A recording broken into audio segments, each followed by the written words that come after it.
বিনা হিসাবে জান্নাতে যাওয়ার কোনো আমল আছে কিনা?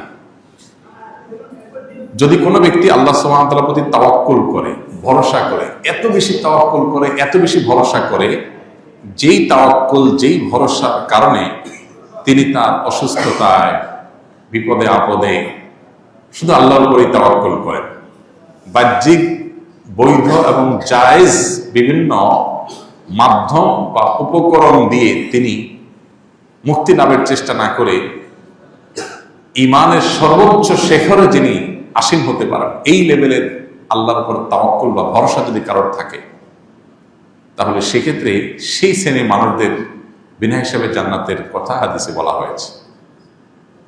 এক হাদিসে নবী সাল্লাল্লাহু আলাইহি ওয়াসাল্লাম 70,000 মানুষের কথা বলেছেন বিনা হিসাবে জান্নাতে যাবেন, এই টাইপের, এই শ্রেণীর আপার ক্লাসের মানুষ।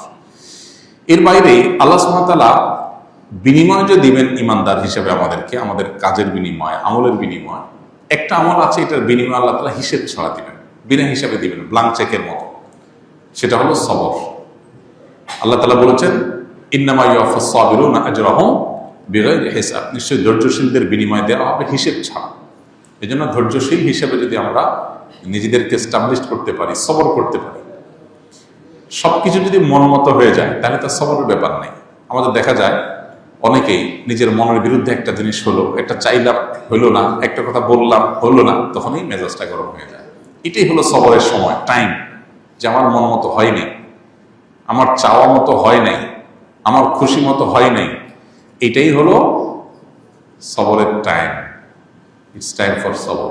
অতএব এই টাইমে কি করতে হবে? ধৈর্যের চেষ্টা করতে হবে। অনেক সময় অনেক মানুষ আছে দেখবেন খুব ভালো মানুষ, কিন্তু যখনই তার মনের বিরুদ্ধে কিছু হয়, চাওয়ার বিরুদ্ধে কিছু হয়, তার কথার বিরুদ্ধে কিছু হয়, বলে গেছে একটা হইলো আরেকটা, চাইলো একটা হইলো আরেকটা, তখনই তার মাথা গরম হয়ে যায়।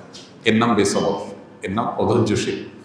তো যে ব্যক্তি নিজেকে নিয়ন্ত্রণ করতে পারে কঠিন সময়, মেজাজটা আগুন হওয়ার মতো ব্যাপার, হট হওয়ার মতো ব্যাপার, মাথা রক্ত ওঠার মতো ব্যাপার, কিন্তু ঠান্ডা মাথা সে সামাল দেয়, নিয়ন্ত্রণ হারা হয় না, এরকম সবর করতে পারলে, এমনকি কেউ পাপের কাজ করতে পারে কিন্তু করে না, এই যে সবর করলো, ভালো কাজ করতে কষ্ট হয় তারপরও সে করলো, এই যে সবর করলো, তিন প্রকার সবর।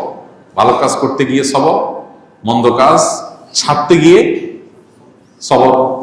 ছাড়াটা কঠিন কাজ না, সবর করতে হয়। সবাই চায়, সবাই করে, কিন্তু একজন করে না, সে সবর করে। আর বিপদে, মনের বিরুদ্ধে কিছু হলে, কষ্টে সবর। এই সবরগুলো যারা করে, আল্লাহ তাআলা তাদের যে বিনিময়টা দিবেন কিয়ামতের ময়দানে, এটা হিসেব টিসাব করে দিবেন না, বিনা হিসাবে দিবেন। তাবিজ ব্যবহার করা কি জায়েজ আছে?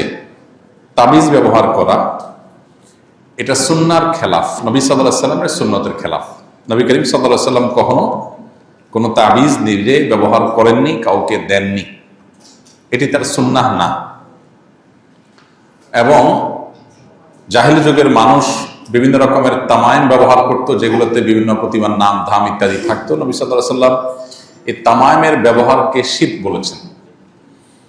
তো তাবিজে যদি কোরআনে কারিমের আয়াত লেখা থাকে, হাদিসে বর্ণিত কোনো দোয়া লেখা থাকে, শিরকপূর্ণ কোনো কিছু না থাকে, তাহলে সেটাকে অনেক উলামা ইকরাম জায়েজ বলেন, আবার অনেকে না জায়েজ বলেন। কিন্তু নবী করিম সাল্লাল্লাহু আলাইহি ওয়াসাল্লাম কখনো তাবিজ নিজে ব্যবহারও করেন নাই, কাউকে দেনও নাই, এ ব্যাপারে কোনো সন্দেহ নেই। তবে নবী সাল্লাল্লাহু আলাইহি ওয়াসাল্লাম শেফার জন্য, আরোগ্য লাভের জন্য, বিভিন্ন বস্তুর বা ব্যক্তির ক্ষয়ক্ষতি থেকে বাঁচার জন্য তিনি আল্লাহ সুবহানাহু ওয়া তাআলার কাছে দোয়া করতেন, দোয়া পড়তেন, ঝাড়ফুঁক করতেন, রুকিয়া করতেন, এবং এ ব্যাপারে তিনি নিজেও করেছেন, অন্যদেরকেও করিয়ে দিয়েছেন। তাহলে আমরা রুকিয়াটাকে, অর্থাৎ শরঈ যে রুকিয়া আছে, কোরআনে কারিমের আয়াত দিয়ে, সঠিক সুন্দর তথা হাদিসে বর্ণিত, কোরআনে বর্ণিত দোয়া দিয়ে,